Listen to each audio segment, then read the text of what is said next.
Qué gusto. Vamos a comenzar un tiempo de panel y lo vamos a hacer un poco distinto. Las preguntas las han formulado ustedes, las hemos recopilado su servidor, que va a estar como moderador en este panel.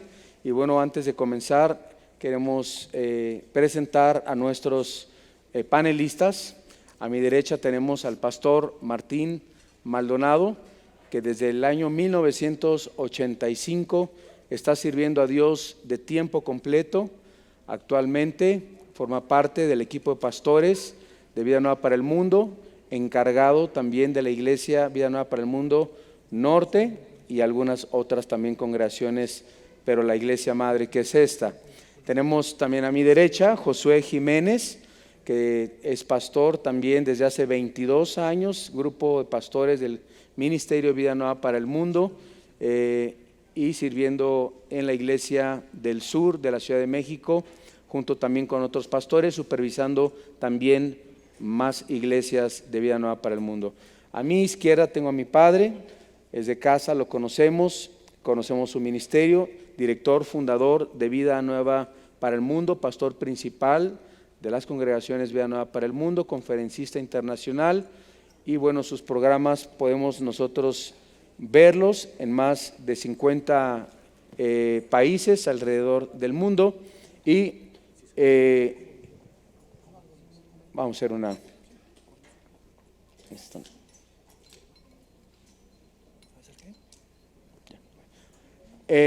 bueno, mi padre. Hola, hijo. Hola, pa. Gerardo Ferace, que está sirviendo al Señor en la iglesia Nueva Vida, allá en la provincia de Córdoba. Y Gerardo Ferace se graduó del Instituto Bíblico Palabra de Vida en 1989. Es pastor hace ya 15 años de esta iglesia Nueva Vida. Tiene una congregación de aproximadamente 600 personas en la ciudad de San Francisco, provincia de Córdoba. En el año del 2003 comienza un ministerio de apoyo y entrenamiento para pastores y líderes. A partir del 2012 es nombrado coordinador y predicador del ministerio ICR, en sus siglas en inglés, International Congress of Revival, dirigido por Tim Anderson, dando apoyo, aliento y compañerismo a través de conferencias en Rumanía, Sudáfrica, Haití, España, Canadá, Argentina, Paraguay y Estados Unidos. 29 años lleva casado con su esposa Alejandra, junto con sus hijas Cintia y Gisela. Bueno, el método que nosotros vamos a utilizar para este tiempo de preguntas y respuestas es que ustedes formularon las preguntas. Hemos seleccionado las preguntas que tienen que ver con el tema de estableciendo fundamentos y convicciones bíblicas en los creyentes. Y antes de responder sus preguntas, quisiéramos ver el punto de vista de cada uno de nuestros panelistas acerca de lo que son los fundamentos, porque podemos hablar de muchos fundamentos, tanto en la vida, tanto como en la palabra de Dios, en la vida cristiana, pero quisiéramos escuchar el comentario de cada uno de ellos, y vamos a dejar 2 o 3 minutos que cada uno de ellos nos hable de los fundamentos y convicciones en la vida de los creyentes, empezando por Martín Maldonado. Sí. Hola, buena tarde. Bueno, si hablamos de fundamentos, pues me gusta lo que dice Isaías en Isaías 8, cuando vemos que la gente pregunta o Isaías salta, expone el desafío de que le van a preguntar a los muertos, van a estar preguntando aquí y allá en qué consiste las bases sólidas para la manera de conducirnos. Y él responde a la ley y al testimonio. Si no dijeren conforme a esto, es porque no les ha amanecido. Y en el Nuevo Testamento, en 2 de Pedro, en el versículo 19 dice: tenemos también la palabra profética más segura, a la cual hacemos bien en estar atentos, como a una antorcha que alumbra en lugar oscuro hasta que el día esclarezca y el lucero de la mañana salga en vuestros corazones. No hay otro fundamento, no hay otra guía, no hay otra dirección, no hay otro basamento más seguro que lo que encontramos en las Sagradas Escrituras, en la Biblia, la palabra de Dios, que muestra así un conjunto de normas de conducta que nos ayudan a vivir bien y en prosperidad, siendo lo más importante no tanto eso, porque mucha gente habla de portarse bien y para que te vaya bien, siendo lo más importante la base de lo que enseña la santa palabra de Dios. Como decía Pablo, me propuse no saber otra cosa entre vosotros, sino a Jesucristo y este crucificado. No hay quien se pueda portar moralmente bien si no tiene el fundamento de Jesús en su corazón. Por ahí empezaría yo. Hola, buenas tardes.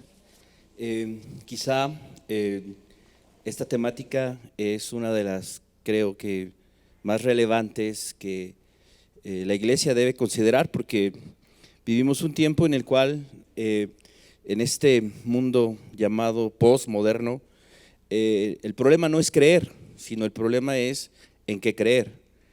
Y desafortunadamente hay muchas creencias, y aún dentro de la misma iglesia hay muchas creencias, pero más allá de creencias, la Biblia nos habla de convicciones basadas en un fundamento firme.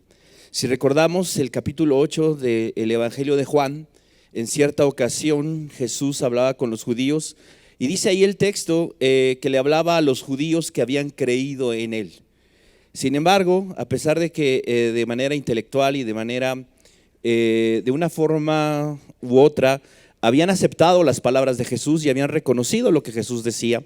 Es más, algunos de ellos habían decidido seguirle a otro lugar, de un lugar a otro, para seguir escuchando.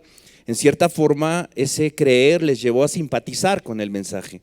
Pero resultó que cuando Jesús comenzó a hablar de una enseñanza más profunda, que podría traer una convicción en sus vidas, un fundamento, Jesús se dio cuenta de que no querían aceptar esa palabra.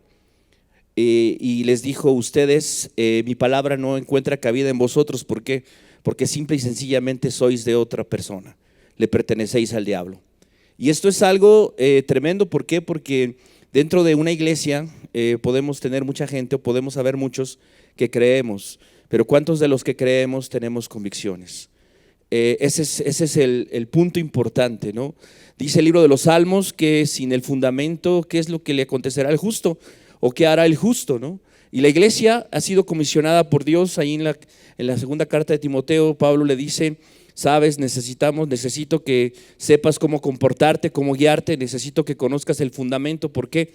Porque tú vas a enseñar a la iglesia, y la iglesia es la columna y el fundamento de la verdad.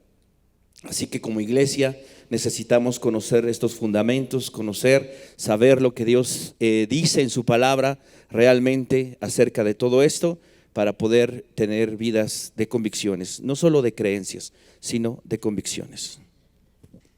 Tiene el micrófono. Gerardo. Muy bien, buenas tardes. Adhiero a lo que los hermanos han explicado. Creo que con claridad recién Josué nos habla de las creencias y las convicciones. Mencioné anteriormente que una creencia es lo que yo sostengo, una convicción es algo que me sostiene a mí. Y no basta solamente adquirir conocimiento y creencias, sino cómo eso llega a ser parte del fundamento de nuestra vida. Como introducción a este coloquio, yo diría que la palabra fundamento etimológicamente viene del término fundio, que es la tierra. Seguro han escuchado hablar del término latifundios.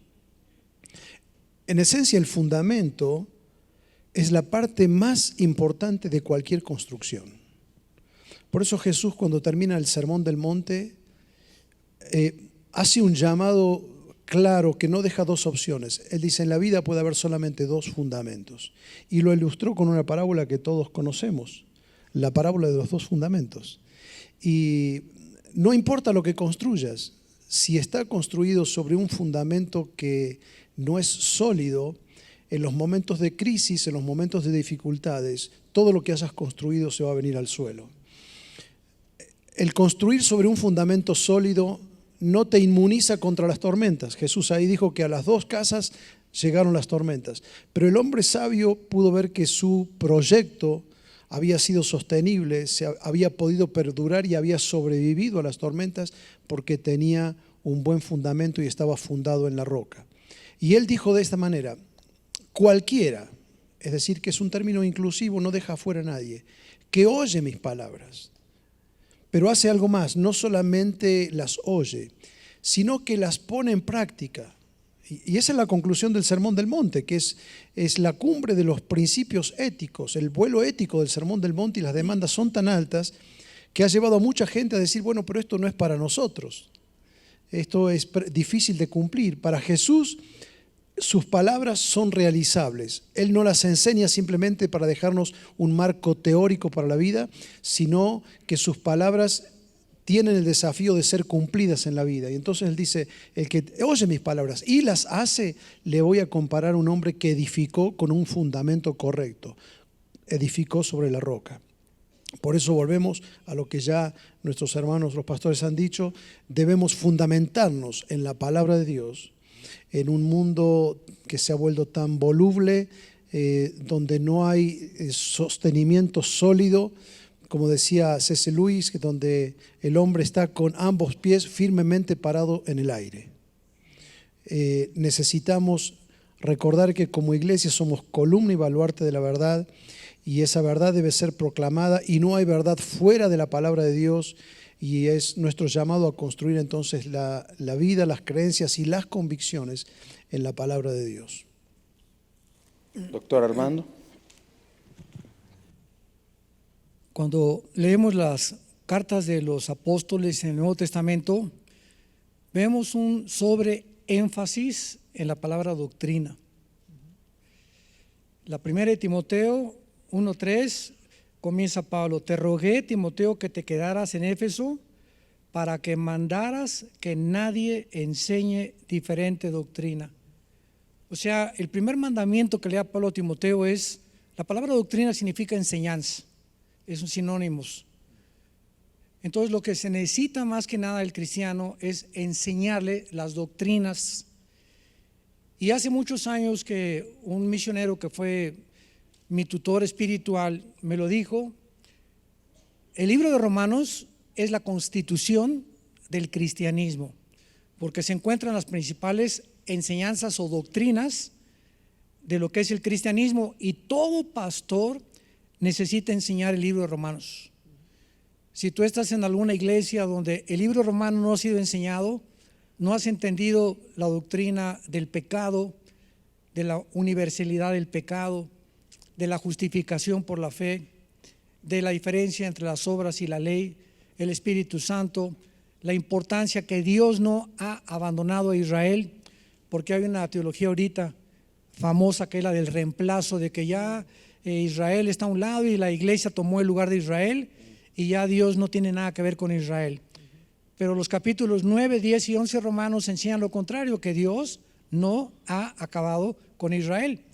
Entonces, en todas las cartas de los apóstoles encontramos esto. 1 Timoteo 4, 6: si esto enseñas a los hermanos, o sea, doctrina, serás buen ministro de Jesucristo, nutrido con las palabras de la fe y de la buena doctrina que has seguido. Así que vemos el énfasis continuo de los apóstoles para que todos nosotros perseveremos en la doctrina, en las enseñanzas fundamentales de la palabra de Dios. Le contaba a mi hijo Alan que hace algunos días llegó un pariente a visitarnos a la casa de ustedes, allá donde vivimos en Dallas, Texas, pariente de mi esposa. Y le dije: ya sabes que tu cuñado recibió a Cristo. Y me dice esta pariente de mi esposa: no, yo tengo a Jesús desde hace muchos años. Y le pregunté: ¿a cuál Jesús? ¿Cómo que a cuál Jesús? Le dije: bueno, ¿al Jesús de la Biblia o al que tú te has inventado? Y entonces me dice ella: a ver, explícame eso. Le digo: sí, porque 2 Corintios 11 dice que puede haber otro Jesús que se predique que no es el de la Biblia. Y el que tú me estás enseñando, o el que tú sigues, no es el de la Biblia, es alguien que te gustó y le pusiste Jesús por nombre, pero no es el de la Biblia. Y me dice, ¿cuál es el de la Biblia? Y entonces le hice la pregunta de los 64,000 pesos. Si tú te murieras hoy en la noche, ¿a dónde te irías? Esa pregunta es inequívoca.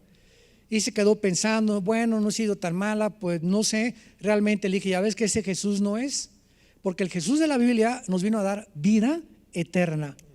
Y esta es la vida eterna que Dios nos ha dado a su Hijo, y esta vida está en su Hijo. Y si tú tienes al Jesús de la Biblia, estarías segura de contestarme, si me muero en la noche, me voy al cielo. Pero además, porque no he hecho nada bueno, al contrario, soy una miserable pecadora, cochina pecadora, pervertida, borracha y parrandera, le dije. Por si te crees un poco más de santa. Y la gracia de Dios en la cruz es el mensaje de las buenas noticias. Qué mensaje más maravilloso, que Dios nos acepta como estamos, que primero lo aceptamos y nos da el poder de dejar la vida de pecado. Pero todo el mundo está pensando eso y tenemos que saber cómo presentar el Evangelio. Bueno, pues vemos nosotros que hay principios, hay convicciones. Principios son principios, o fundamentos son principios básicos. El principio o el cimiento sobre el que se apoya o se desarrolla una cosa, y las convicciones es tener la certeza, la seguridad puesta sobre algo, sobre alguien. Y en esta mañana vamos a poner estas convicciones sobre la Biblia, sobre la Escritura, sobre nuestra máxima autoridad, que es la palabra de Dios. Así que vamos a comenzar con la primera pregunta aquí a nuestros panelistas, y el primero que quiera responderla, y también entre ellos pueden opinar y pueden dar su punto de vista bíblico. Y es una pregunta que la hacen muy frecuentemente, es ¿cómo identificar qué es una sana doctrina?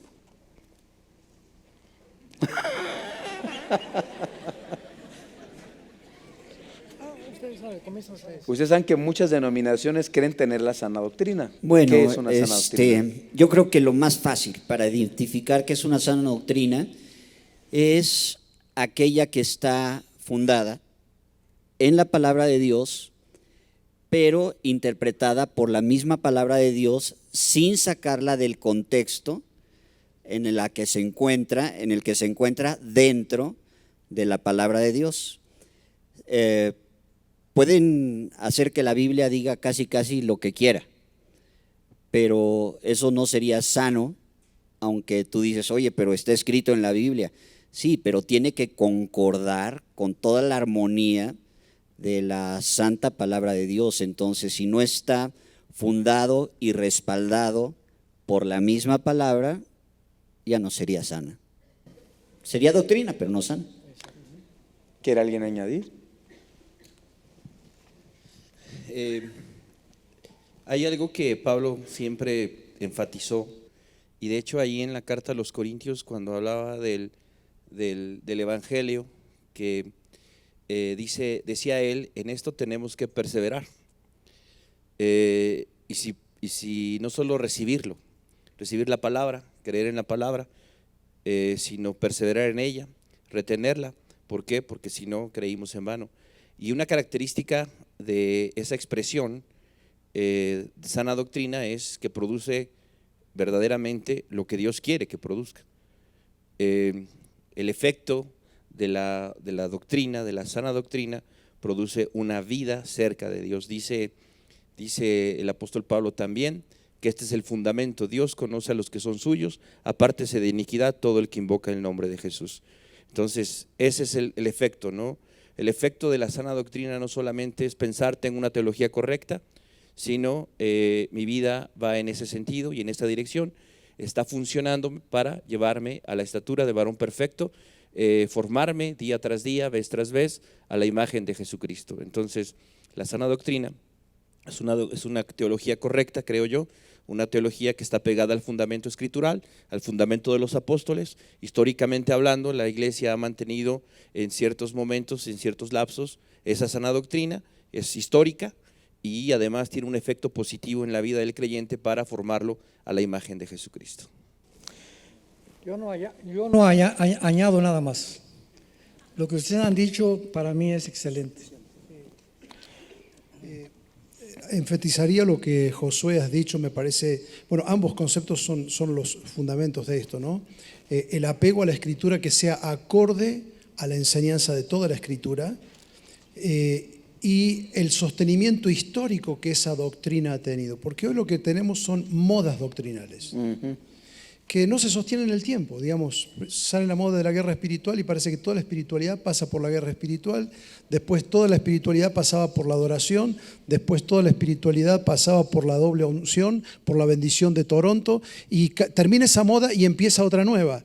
Y cuando surgen estas nuevas doctrinas, uno lo que no solamente y como base se refiere a la palabra y decir qué dice toda la Escritura respecto a esto, sino ¿qué interpretación histórica la Iglesia le dio a esto? Y usted va a ver que la mayoría de esas cosas no están en la Biblia y no están en la historia de la Iglesia. Y hay que ser precavidos porque no hay nada tan parecido a la verdad como la mentira. Lo más parecido a la verdad es la mentira.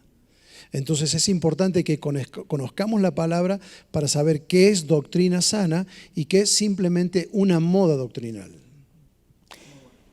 Hay algunas personas que preguntan, ¿cómo puedo saber a qué iglesia o qué doctrinas debe tener la iglesia donde yo me congrego? ¿Qué fundamentos, qué doctrinas debo de buscar para que yo sepa que estoy en la iglesia correcta? Está repetitiva esta pregunta ya porque ya se explicó lo que es La siguiente pregunta. ¿Se puede perder la salvación? no la has perdido. Bueno, si la perdiste, pues no la vas a encontrar. Una de las cosas más importantes que yo he tratado de considerar en la Biblia, al estudiar la Biblia, es que siempre vamos a encontrar doctrinas como los que creen que se pierde la salvación, los que no se pierde la salvación, los que creen que el don de lengua es para todos, los que no, los que creen que los cristianos pueden tener demonios, los que creen que no tienen demonios, los que creen en el pretribulacionismo, posttribulacionismo, milenismo, preterismo, etcétera, etcétera. Ok, entonces nos presenta una gama de diferentes doctrinas aparentes y siempre tenemos que llegar a la conclusión, dos no pueden ser la verdad, ¿verdad? Porque la verdad es una. Entonces, o estamos interpretando o estamos estudiando de una manera equivocada una de estas doctrinas, o realmente estamos influenciados por el seminario a donde fuimos.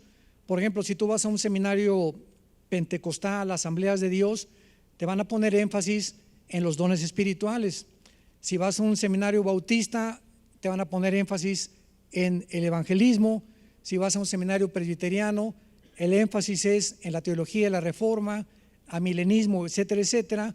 Y así podemos darnos cuenta, ¿verdad?, que diferentes seminarios tienen diferentes perspectivas de la verdad.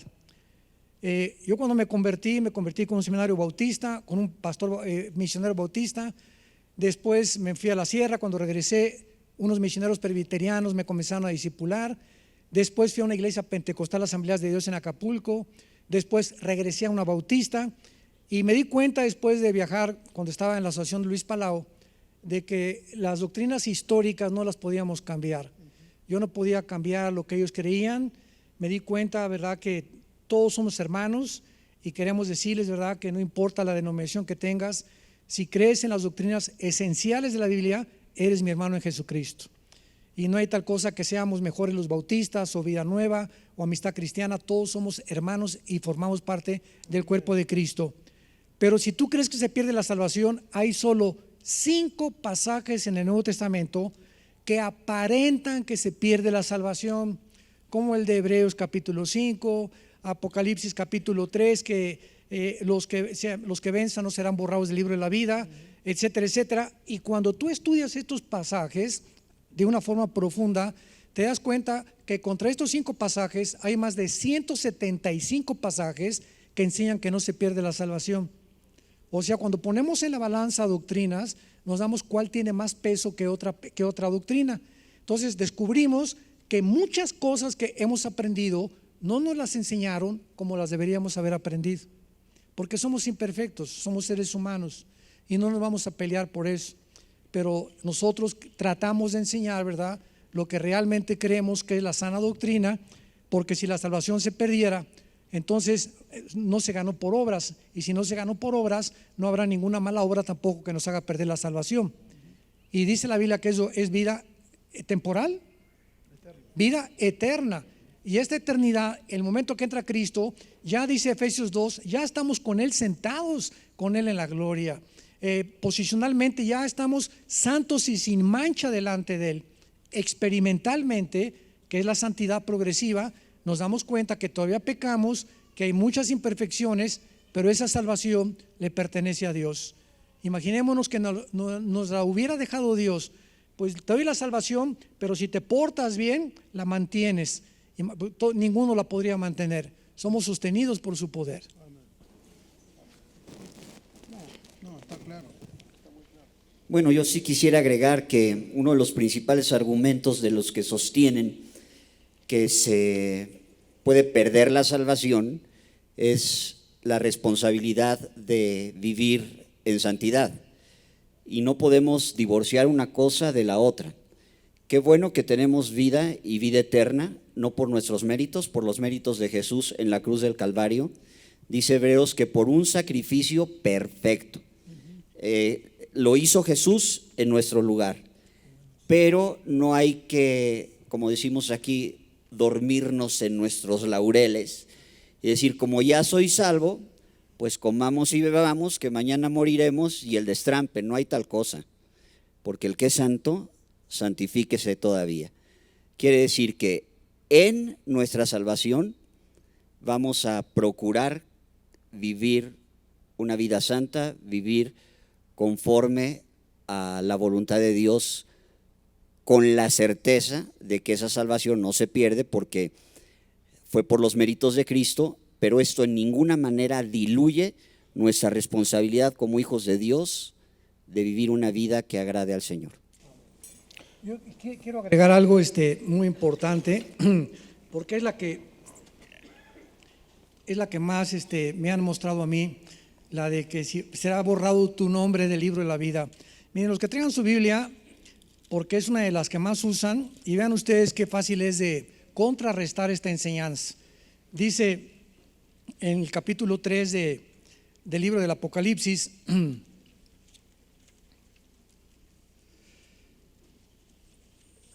versículo 5, Apocalipsis 3:5, el que venciere será vestido de vestiduras blancas, y no borraré su nombre del libro de la vida, y confesaré su nombre delante de mi Padre y delante de sus ángeles. Noten ustedes quiénes son los que no van a ser borrados. ¿Perdón?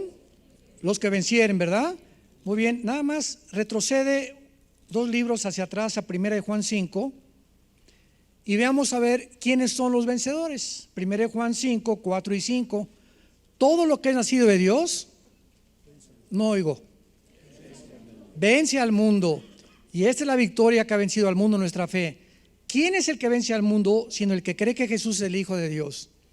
Entonces Jesús está diciéndole a esta iglesia que si tú realmente eres hijo de Dios vas a vencer, porque todas las iglesias del Apocalipsis, de las 7 iglesias, 5 les pide que se arrepientan. Imagínense nada más, solo 2 la libraron.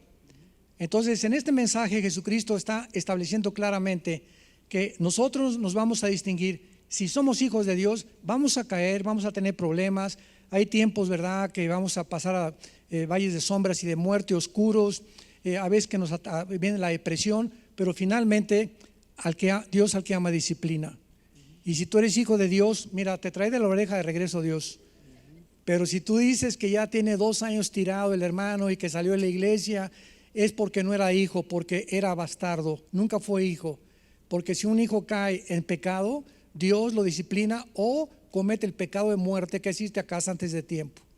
Entonces date cuenta a quién le está hablando Cristo. Le está hablando a los cristianos. Si tú eres cristiano, vas a vencer y tienes la seguridad que tu nombre no va a ser borrado.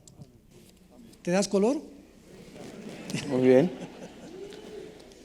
Bueno, una pregunta muy frecuente también: ¿por qué algunos se constituyen apóstoles? ¿Y qué dicen acerca de la doctrina de la prosperidad? Asústame.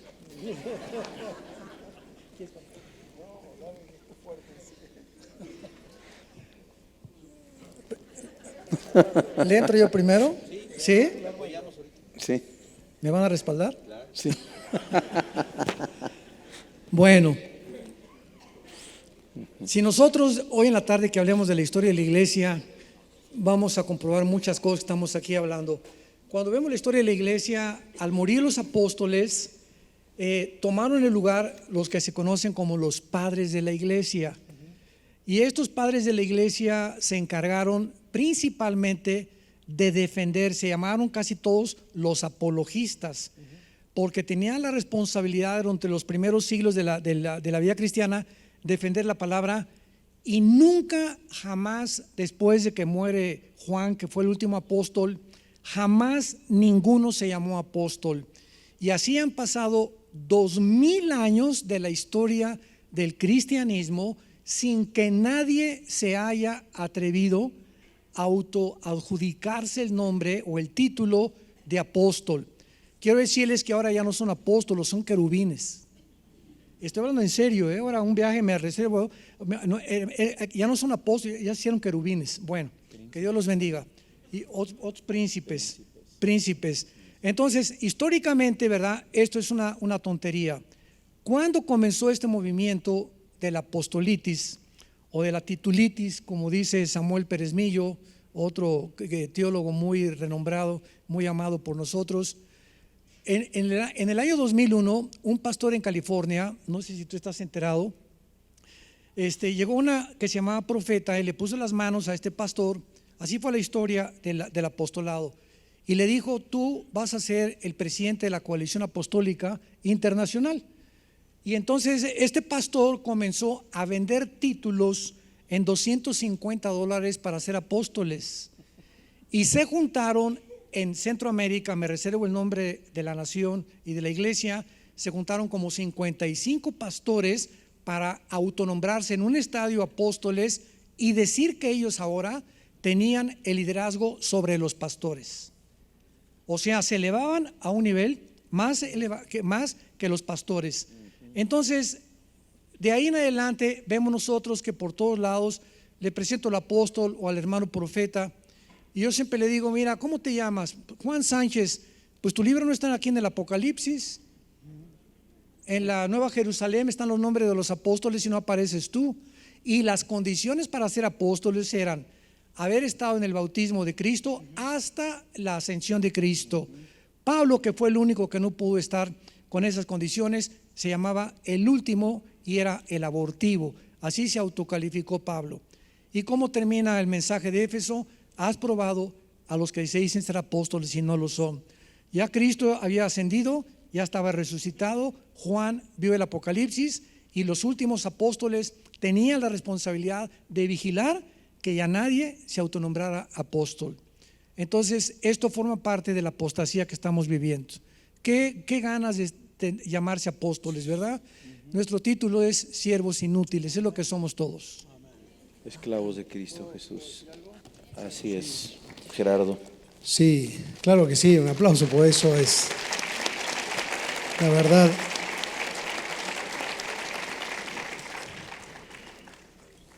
Bueno, Jesús dijo a los apóstoles que se sentarán sobre 12 tronos, es decir, que más, si hay 12 asientos, y con todos los apóstoles que tenemos ahora, no sé cómo van, algunos van a quedar de pie. Pero ya que estamos ya que tengo la bendición de estar en la tierra de Gómez Bolaño, viene a mi mente un personaje que él hacía, que le pedía siempre: por favor dígame licenciado. ¿Se acuerdan? Yo digo que muchos dicen: por favor dígame apóstol. Hemos creado toda una nueva jerarquía. Fíjense que históricamente la iglesia protestante protestó, entre otras cosas, sobre la sucesión apostólica de la iglesia romana. Y con esto hemos retrocedido todo lo que habíamos venido enseñando a través de toda la historia. Básicamente la iglesia cree que el Papa justamente es la cabeza de la iglesia en base a una doctrina que ellos creen que es la sucesión apostólica. Es decir, hemos tomado prestado una herejía, y hay que llamarlo como tal, para incorporarlo como una nueva jerarquía dentro de la iglesia. Y quiero llamar la atención al hablar de este tema, como de otras doctrinas que están corriendo hoy, que recordemos en el contexto de lo que nos decía el doctor Alducin recién. siempre en la iglesia hubo herejías.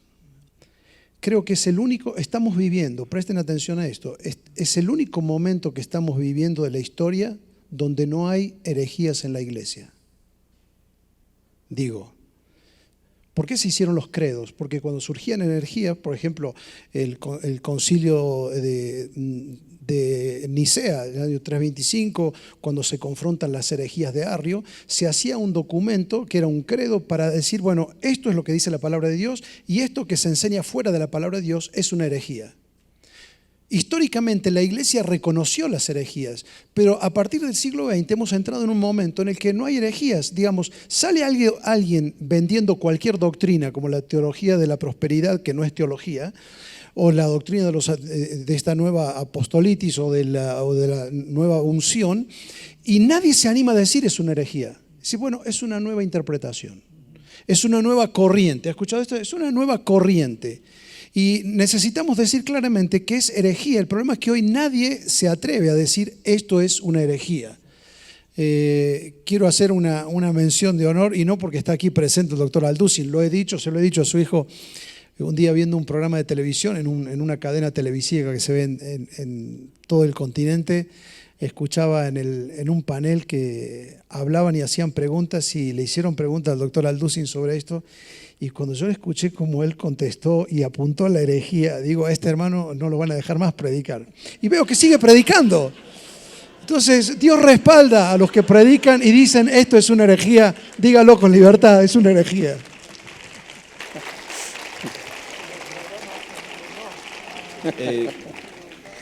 Hay algo que creo que es, Gerardo decía algo que es muy relevante, porque nosotros pensamos, y hoy a la distancia vemos el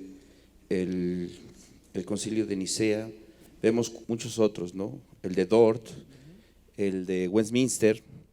En cada uno de estos, nosotros a la distancia los vemos y conforman unas cuantas páginas, unas cuantas hojas. Para algunos de ellos, los eruditos, los teólogos que estuvieron en ellos, se reunieron por años de estudio, de profundizar en las verdades, de profundizar en la interpretación exegética, en todos sentidos, para poder llegar a una conclusión. Y hoy en día, desafortunadamente, la interpretación bíblica que se tiene es en base a cómo me siento, a cómo quiero, que deseo, que anhelo, es en búsqueda no de la verdad, sino en búsqueda de mi satisfacción. Y es precisamente lo que también hace que el Evangelio de la Prosperidad sea tan socorrido, ¿no? Porque habla de eso. Si nosotros consideramos específicamente el asunto de los apóstoles, en el sentido estricto, ya lo dijeron, solamente fueron 12, ¿sí? Y van a seguir siendo 12, ¿sí? Los apóstoles del Cordero. Encontramos nosotros en el Nuevo Testamento diferentes ocasiones en las que se mencionan y se utiliza el mismo término, la misma raíz o las derivaciones de la raíz, que es apostolos, apostelos, y se refiere ya no en el contexto de los 12 apóstoles, se refiere en otro contexto completamente diferente, tiene otro sentido, ¿no? De hecho, si nosotros recordamos ahí cuando en Romanos capítulo 10 dice, ¿cómo creerán si no hay quien les predique? ¿Y cómo irán los a predicar si no hay quien los envíe, ¿no? Y el término que se utiliza ahí es apostelos, ¿no? Que es la misma derivación de donde viene la palabra apóstol. Entonces, ese término sí existe en la Escritura, pero con otra connotación, con otra situación. Entonces, si yo voy a adoptar un término que sí existe en la Escritura, pero le voy a dar el uso que a mí me conviene, pues entonces estoy torciendo la Escritura y estoy cayendo en lo que ahorita dijeron que es la herejía, ¿no? Entonces, volvemos al mismo punto, ¿no? El fundamento es importante. El fundamento y la historia de la iglesia, que conocerla es importante, porque la historia y el fundamento escritural es el que nos va a dar la dirección. Cuando abandonamos esto, se presta a todo este tipo de situaciones, ¿no? Solamente añadir un poquito respecto al Evangelio de la Prosperidad o Teología de la Prosperidad. No es una teología y no es un evangelio. Pablo dice literalmente, no es que haya otro evangelio, ¿no? Entonces, nada más. Ok, hay una pregunta que dice, doctor Armando Alducin, ¿qué dice la Biblia? ¿Qué es la Agenda 2030? ¿Quién sabe? Yo tampoco sé. La Agenda 2030. No sé, jamás había oído ese término. ¿Ustedes sí? No, tampoco. ¿Qué andas leyendo, hermano? Y bueno, es muy triste cómo ha llegado la depresión a nuestros días. Simplemente ayer, antes de llegar aquí al auditorio, pasábamos mi esposa y yo en un puente de estos de aquí del periférico. Había una persona colgada, se había suicidado. Son los periódicos, depresión, antier en Querétaro. Y aquí la pregunta es, ¿cómo tratar bíblicamente con la depresión?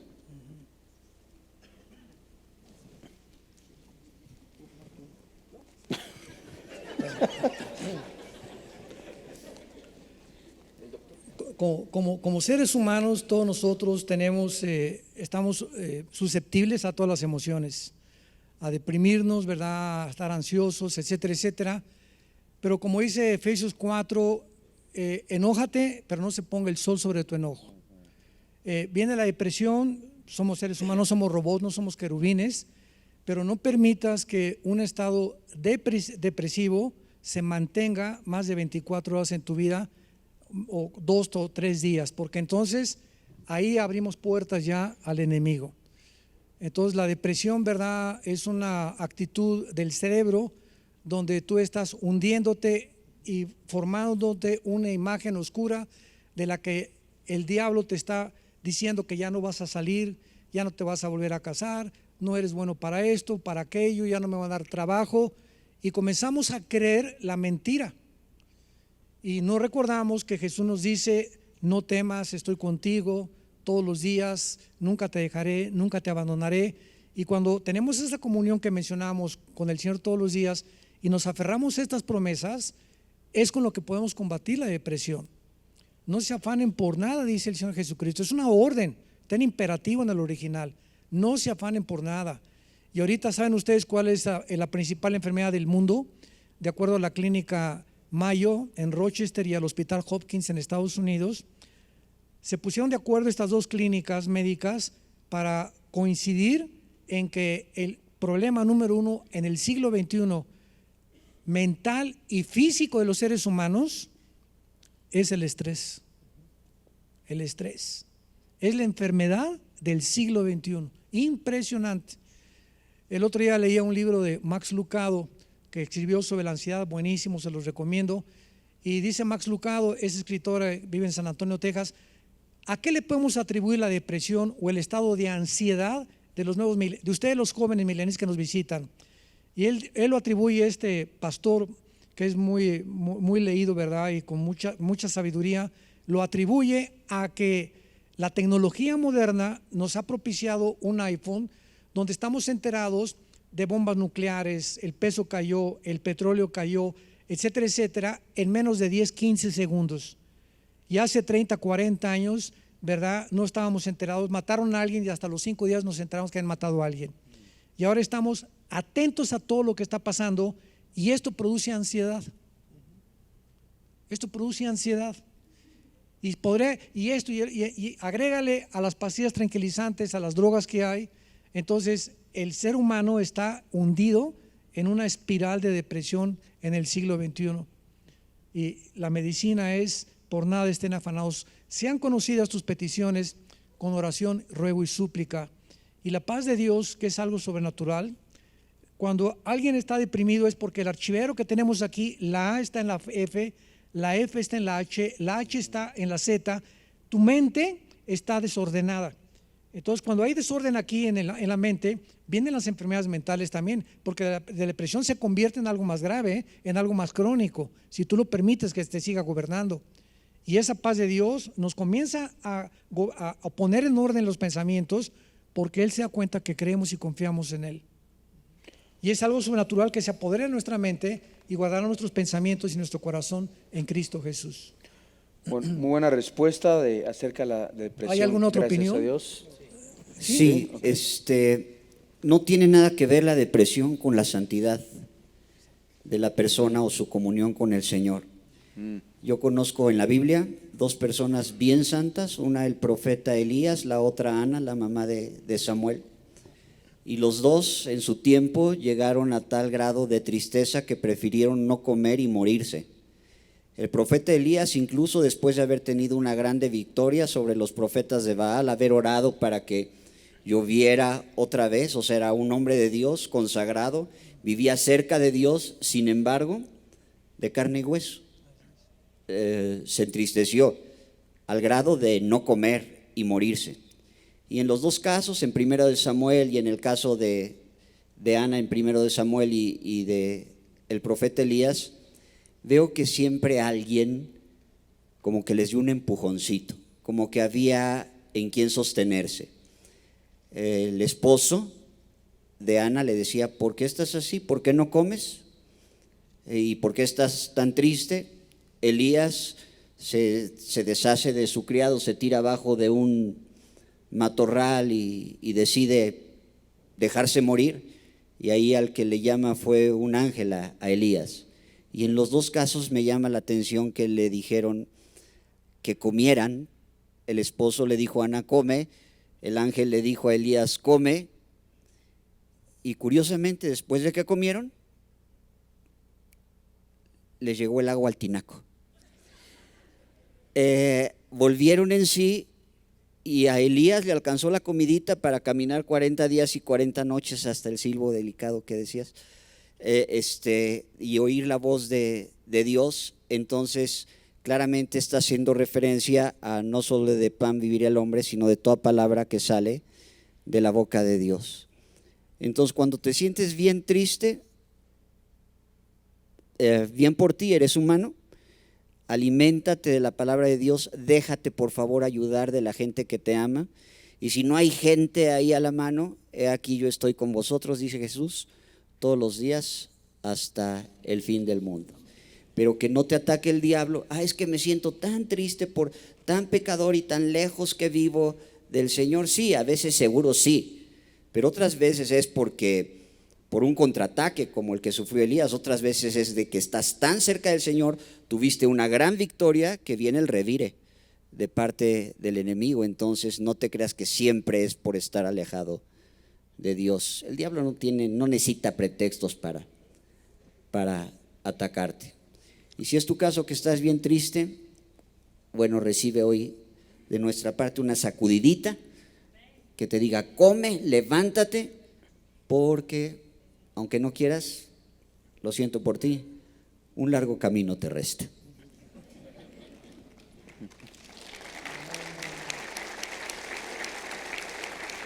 Creo que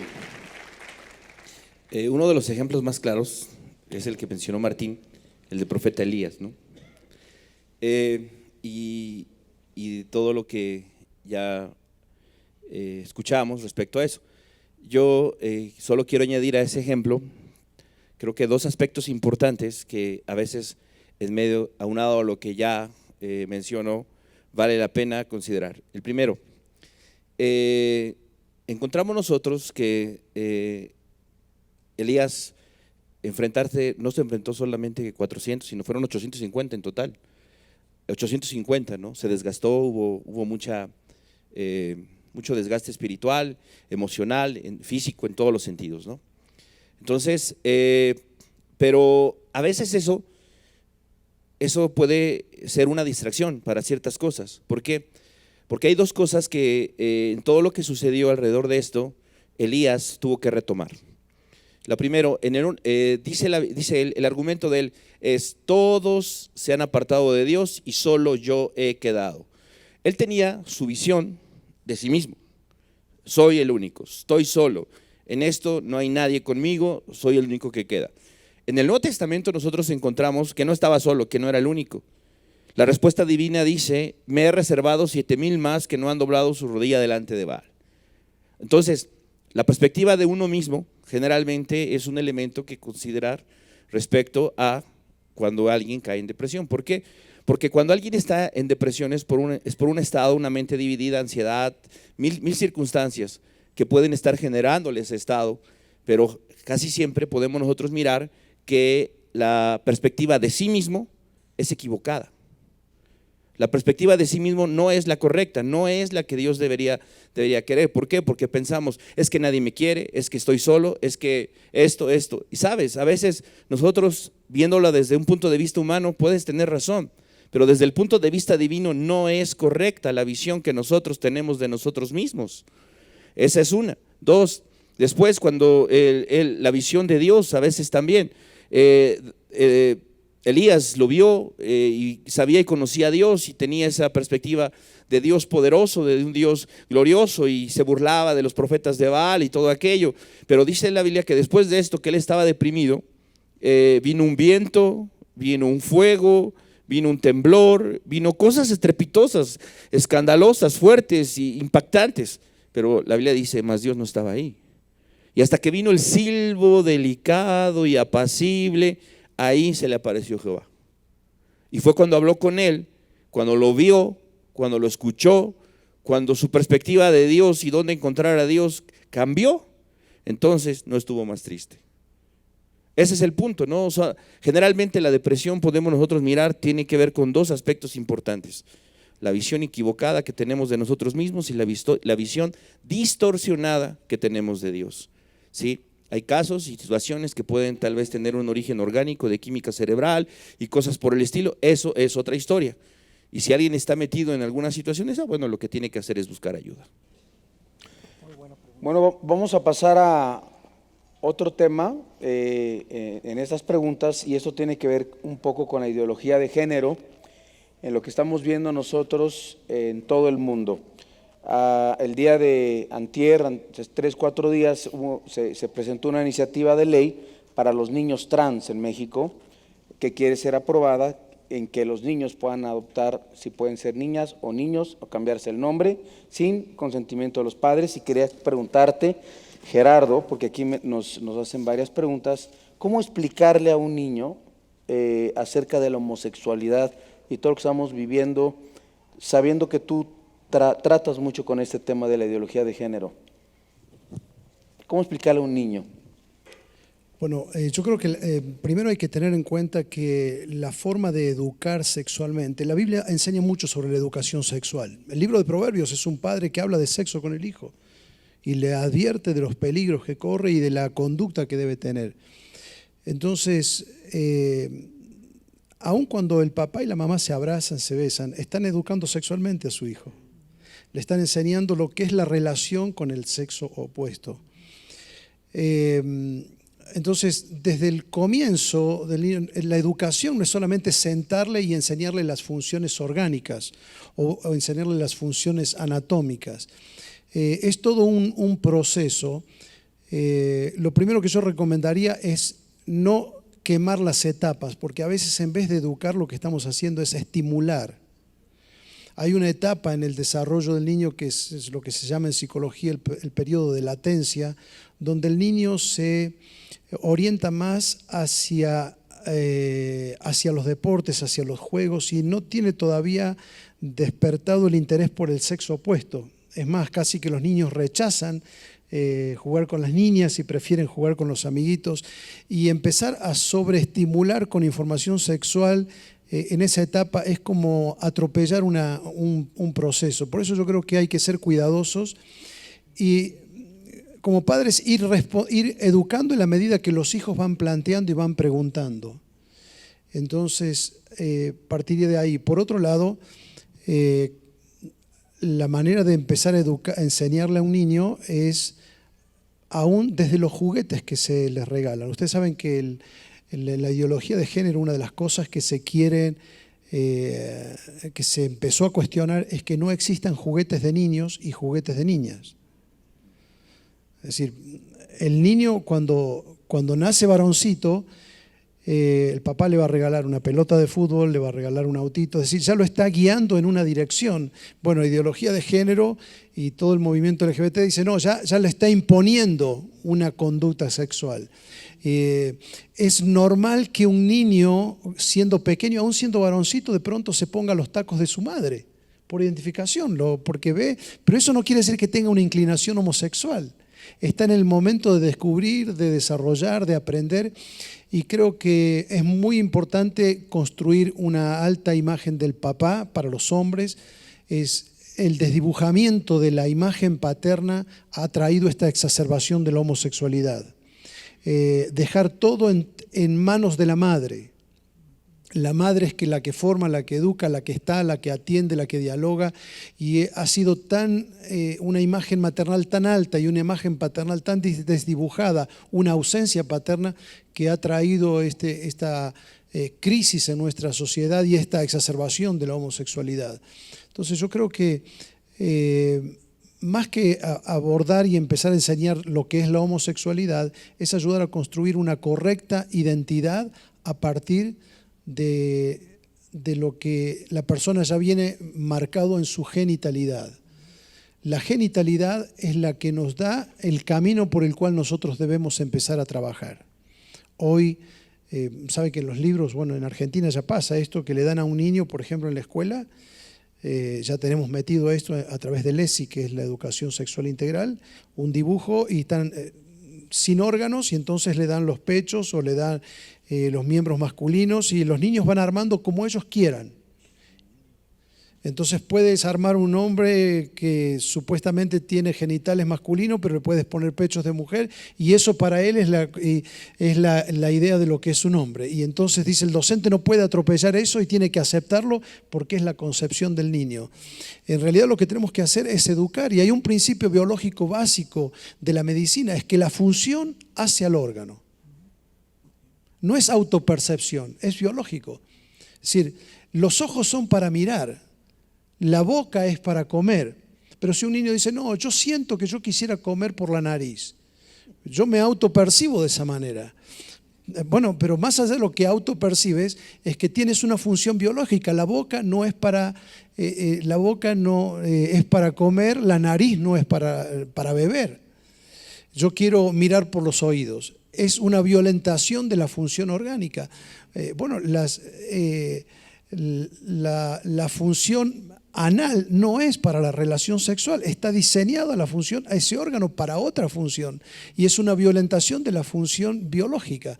Entonces creo que debemos atenernos a los principios biológicos y anatómicos con los cuales Dios nos ha diseñado y en función de eso orientar la formación del niño o de la niña. Nada más quiero terminar, porque ya se acabó el tiempo. Que magnífica lo que acabas de explicar, Gerardo, de veras, que muy buena explicación. Recordemos algo, el varón tiene un cromosoma Y que no tienen las mujeres. Tú y yo somos varones porque cuando mi papá se mezcló con mi mamá en la relación sexual, el cromosoma Y de mi papá fertilizó los cromosomas X de mi mamá y tú y yo nacimos varones. Y es muy interesante que el Hospital de Psiquiatría de Los Ángeles, que no son cristianos, dejemos a un lado la Biblia, acaban de dictaminar que el 73% de las personas que han hecho la operación transgénero se han suicidado. Escucha estas estadísticas. Ahora, ¿qué es lo que está pasando?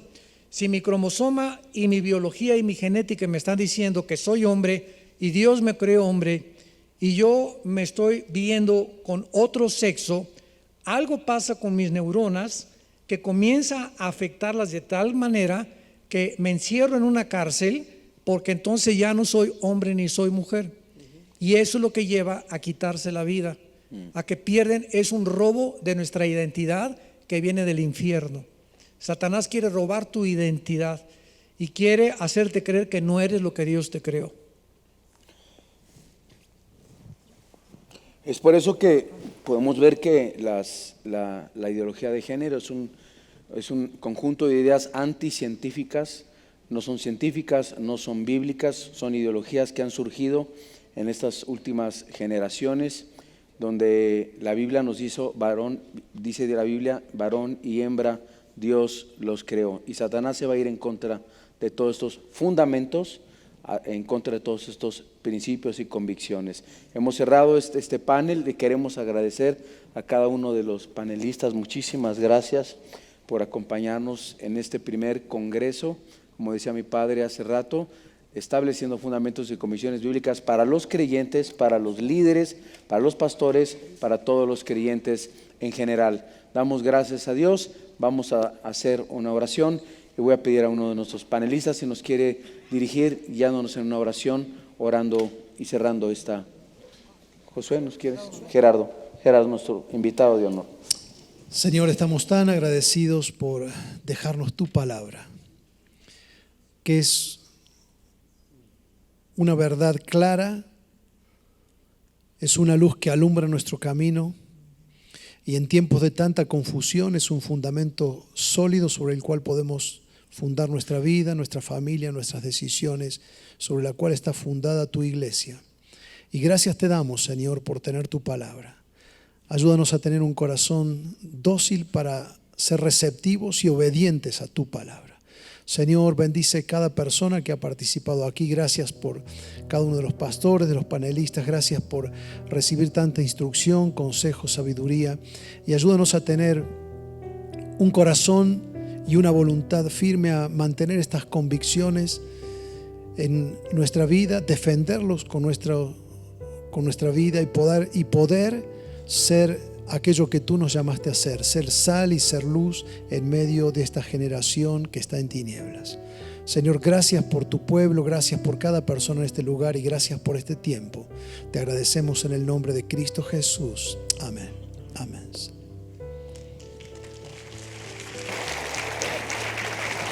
Muchísimas gracias a nuestros panelistas nuevamente.